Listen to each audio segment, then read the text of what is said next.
3 पैसा की जो उसकी कीमत है, अगर उसे आप बेचेंगे तो आपको तकरीबन 400 से 500 रुपए मिल जाएंगे। तो 400 से 500 रुपए में आप 2 टाइम नहीं बल्कि 2 दिन तक खा सकते हैं। इस शरीयत क्या कह रही है, अगर 1 से ज्यादा अंगूठी पहना है तो हराम है, अगर 3.5 मासा से ज्यादा है तो हराम है। लेकिन आज बड़े बड़े पीर हैं 5-5 अंगूठी पहने हुए हैं और कानों में और बालों में लॉकेट पहने हुए हैं और अपने आप को कहते हम अल्लाह के वली है। वली होता है, कुरान में अल्लाह इरशाद फरमाता है। ये बात आ गई इसलिए मैं कहता चलो ये बहुत जरूरी है कहना, इसलिए कि हमारे मुसलमानों के भी कुछ ऐसे तबक़ दाखिल हो गए हैं कि जो बाबाओं के नाम पर और मौलाई के नाम पर कहते हैं हम तो सच्चे हुसैन के वफादार हैं, हम सच्चे हुसैन के निगहदार हैं, हम तो नबी की शरीयत की आतारी के लिए परमोतम होते हैं, लेकिन वो नबी के गद्दार हैं। नबी के कौन है सल्लल्लाहु अलैहि वसल्लम के प्यारे दीवाने। आओ देखो, अगर कोई 5 अंगूठी पहनता है तो वो आराम काम कर रहा है, अगर वो बड़े बड़े बाल रखा है और अगर वो नमाज नहीं पढ़ता है। आओ देखो, सिर्फ वली को ऐसे नहीं वली कर दिया जाता है, वो वली वो होता है। उठाओ जरा है पारे को और पढ़ते जाओ अला इन्ना औलिया अल्लाह ला खौफुन अलैहिम वला हुम यहज़नून। बेशक अल्लाह के वलियों को न किसी चीज का डर है और न किसी चीज का खौफ है, बल्कि वो अल्लाह के वली है। तो अल्लाह के वली है कौन जिनको डर नहीं है? तो कुरान ने सिर्फ इसी पर बस नहीं किया, बल्कि फरमाया अल्लज़ीना आमनू, वो लोग जो ईमान लाए, वो कानू यत्तक़ून और मुत्तकी हुए। जब आप मुत्तकी के माने पर गौर करेंगे, उठाओगे डिक्शनरी को और फिरोजुल लग़ात को उठाओगे, जब आप मुत्तकी का माना पढ़ोगे तो मुत्तकी का माना ये होगा कि अल्लाह से सबसे ज्यादा डरने वाला। इत्तक़ा और इत्तक़ा से मुत्तकी आया है, यानी अल्लाह से जो सबसे ज्यादा डरने वाला है वो मुत्तकी होता है। तो अल्लाह से जो डरेगा वो नमाज नहीं छोड़ेगा, अल्लाह से जो डरेगा वो शरीयत के खिलाफ कोई काम नहीं करेगा। तो उसके बहकावे में ना आए कि उसके बाल बड़े बड़े लंबे हैं, 5-5 अंगूठियां पहन ली है, 5 अंगूठी पहनने का नाम अल्लाह का वली नहीं है। अल्लाह का वली वो है वइन्नल जन्नत हियल मअवा, जिसने और दूसरी हदीस है मन अरफ़ा रब्बहु फक़द अरफ़ा नफ़्सहु, जिसने अपने रब को पहचान लिया वो अल्लाह का वली है। इसी तरह किसी को अल्लाह का वली न मान लो, वली वो होता है जो मुत्तकी होता है, वो उठता है तो खश्यत इलाही के साथ उठता है, वो बैठता है तो खश्यत इलाही के साथ बैठता है, उसका हर काम शरीयत के मुताबिक होता है। अगर कोई शरीयत के खिलाफ काम कर रहा है वो सब कुछ हो सकता है मगर वली नहीं हो सकता है। वली देखना है तो मौला अली को देखो, वली देखना है तो अबू बकर को देखो, वली देखना है तो ख्वाजा गरीब नवाज को देखो, वली देखना है तो मुहद्दिस सुभानी को देखो, अगर वली देखना है तो गौसुल आजम को देखो, अगर वली देखना है तो मखदूम माहिली को देखो, अगर वली देखना है तो अब्दुल रहमान शाह काबुली को देखो। ये ऐसे अल्लाह के वली है कि इनकी जिंदगी का हर एक लम्हा अल्लाह की याद में गुजर रहा है। तो मैं अर्ज कर रहा था कि वली उसे मानो जो शरीयत का पासदार हो, वली उसे मानो। कव्वाली सुनने वाले को वली मत मानो, कव्वाली सुनना हराम है।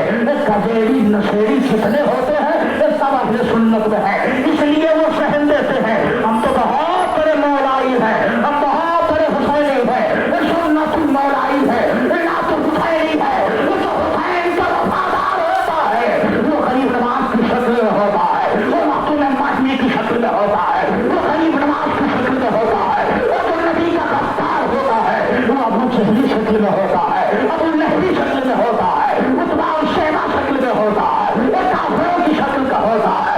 लिहाजा वली वली होता है जिसके हाथ में कुरान हो और दूसरे हाथ में हदीस हो, जो दोनों का हल कर लेता है वही वली होता है।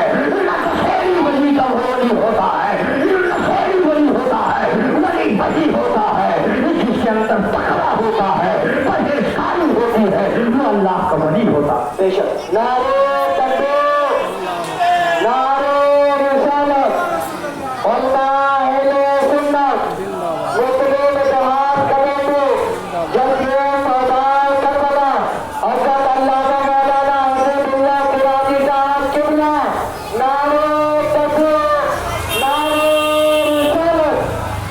जिसके अंदर तकवा होता है, परहेजगारी होती है वो अल्लाह का वली होता है।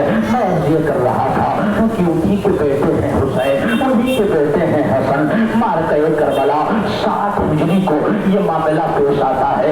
तो आपके सामने मैंने बयान किया था कि हजरत उस्मान गनी रज़ी अल्लाह ताला अन्हु 35 हिजरी को शहीद हुए। 5 साल हजरत अली ने खिलाफत की तो 35 5 40 साल हो गए और हजरत अमीर बालिया ने 20 साल खिलाफत के मामूल को संभाला। तो 40 और 20 साल हो गए और 40 में 20 आप जोड़ देंगे तो 60 साल हो जाएगा, यानी 60 हिजरी को मार के करबला पेश आया। मैं अर्ज ये कर रहा हूँ कि सबसे पहले करबला शरीफ के उस मारके में सबसे पहले शहीद होने वाली बात हजरत मुस्लिम बिन अकील की है। इंशाअल्लाह तबारक व तआला इसका तफसीलन आप समाप्त करेंगे, लेकिन यहीं पे आपके ज़हन फिक्र को रोक करके एक बात और आपके कोशिश गुजार करना चाहता हूँ कि हजरत इमाम हसन और हजरत इमाम हुसैन इन दोनों की फजीलतें नुमाया है। हदीस को उठाते जाइए और इनकी असमतों को पढ़ते जाइए, यकीनन आपके ईमान को चाशनी मिट्टी चली जाएगी। यही इमाम हसन यही इमाम हुसैन है कि दोनों ने एक तख्ती लिखी है और तख्ती लिख करके वाकया सुनाने का मकसद सिर्फ यही है।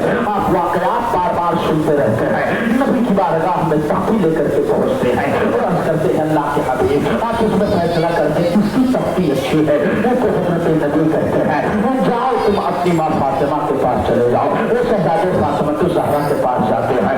उसके बाद हजरत फातिमा कहती है अली के पास चले जाओ। हजरत अली भी फैसला नहीं कर पाते हैं। हजरत अली वो ज़ाते बरकत है कि जब पूरे अहले दानिश्वर फैसला नहीं कर पाते थे तो हजरत अली छुट्टियों में फैसला कर दिया करते थे। एक रिवायत मिलती है आपके जहन के गोशे गुजार तक ये वाकया पेश कर दो, आपका जहन साफ हो जाएगा। वही हजरत अली है, एक आका है, उसने अपने बेटे को बुलाया और बुलाने के बाद एक गुलाम को दिया और गुलाम को देने के बाद कहा इसे ले जाओ और फला शहर में छोड़ देना, फला शहर में उसे छोड़ देना। उसने लिया और रास्ते में जाने लगे। रास्ते में दोनों से झगड़ा हो गया। जब झगड़ा हुआ तो ये फैसला हजरत अली के पास गया। हजरत अली रज़ी अल्लाह ताला अन्हु के पास जब गया तो उस गुलाम ने कहा, जो गुलाम था उसने कहा ये मेरा गुलाम है, यानी मैं आका हूँ और ये गुलाम है, इसलिए मेरे रास्ते में झगड़े हो गए तो आप फैसला कर दीजिए। तो हजरत अली ने फरमाया ठीक है। आपने एक को बुलाया और बुलाने के बाद कहा ये दीवार है, इस दीवार में तो सुराख कर दो। उस दीवार में तो सुराख कर दिया गया और आपने फरमाया कि दोनों लोग अपनी मुंडी को यानी अपने सिर को इस सुराख के अंदर डाल दो। जब दोनों ने सुराख के अंदर डाला तो फिर हजरत मौलाए कायनात ने कहा मेरी तलवार लाओ, और तलवार जब लाई गई तो आपने गुलाम को कहा कि ये तलवार लो और गुलाम के आका के सर को उड़ा दो। हजरत अली ने कहा आका के सर को उड़ा दो। तो जिसने गुलाम होने का दावा किया था वो तो कह रहा था मैं आका हूँ, ये मेरा गुलाम है। हजरत अली ने फरमाया आका की गर्दन को मार दो। जैसे ही मारने वाला तलवार लेकर के आगे बढ़ा तो जो पहले गुलाम था उसने अपनी गर्दन निकाल ली। उसने कहा नहीं मैं गुलाम नहीं हूँ, मैं आका नहीं, मैं तो गुलाम हूँ। हजरत अली ने कहा फैसला हो गया, इसलिए कि जो अपने असल पे होता है उसकी असल लौट के उसकी तरफ आ जाती है।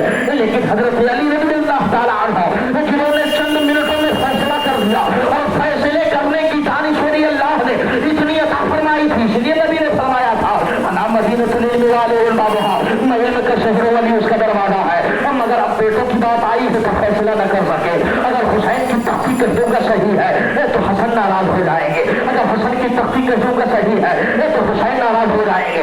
इसलिए कहा जाओ नाना के पास, नाना ही तुम्हारा फैसला करेंगे। नबी की बारगाह में शहजादे फिर दौड़े दौड़े आए और क्या रसूलुल्लाह फैसला फरमा दे। नबी ने फरमाया अब मैं क्या करूँ, अगर हसन की तख्ती कहता हो तो हुसैन नाराज हो जाते हैं, अगर हुसैन की तख्ती अच्छी कहते हो तो हसन नाराज हो जाएंगे। तब तक जिब्रील आते हैं, रिवायत से बोल रही है कि 7 मोतियों का दाना लाया गया और एक रिवायत से बोल रही है कि जन्नत से एक सेब लाया गया और कहा गया कि जिसकी तख्ती अच्छी होगी सेब उसी तख्ती के जाकर के गिरेगा।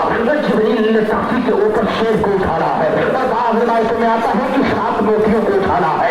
3 मोती इमाम हसन पर गिरी है और 3 मोती हजरत इमाम हुसैन की तख्ती पर गिरी है और एक मोती विदिशा में तकसीम हुई है, आधा हसन की तख्ती पे आधा हुसैन की तख्ती पर। हजरत मेरे आका इरशाद फरमाते हैं हसन तुम्हारी भी तख्ती अच्छी है, हुसैन तुम्हारी भी तख्ती अच्छी है, यानी अल्लाह के महबूब के शहजादों का मकाम लगाओ, लेकिन अब को